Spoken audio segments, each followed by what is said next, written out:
বেলেগৰ স্বামীৰ সৈতে ডেটিং কৰিব যাওঁতে ধৰা পৰিল যুৱতী। মাইনাই এইবাৰ ধৰা খালে প্ৰেমিকৰ পত্নীৰ হাতত।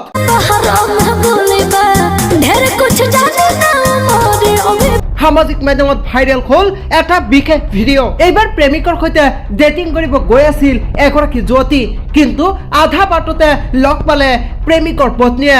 প্ৰেমিকাই চাগে নাজানে তাইৰ প্ৰেমিকৰ আছে বিবাহিত পত্নী, আৰু এইবাৰ পত্নীৰ হাতত ধৰা পৰিল আৰু পৰকীয়া প্ৰেমিকাগৰাকী। নিজ স্বামীৰ সৈতে যুৱতীগৰাকীক দেখা পোৱাৰ পাছতেই হঠাৎ ৰাস্তাত আবদ্ধ কৰি যুৱতীগৰাকীক কৰিছে আক্ৰমণ মহিলাগৰাকীয়ে। আচলতে এই মহিলাগৰাকীৰ স্বামী হৈছে এই গাড়ীত বহি থকা ব্যক্তিজন, আৰু গাড়ীত বহি থকা ব্যক্তিজনৰ পত্নী এইগৰাকী। গাড়ীত বহি থকা ব্যক্তিজন পৰকীয়া প্ৰেমিকাৰ সৈতে ডেটিং কৰিব গৈ থকা অৱস্থাত পত্নীৰ হাতত ধৰা পৰিল। সামাজিক মাধ্যমত এই ভিডিঅ'টো বৰ্তমান সময়ত বন জুইৰ দৰে ভাইৰেল হৈ পৰিছে।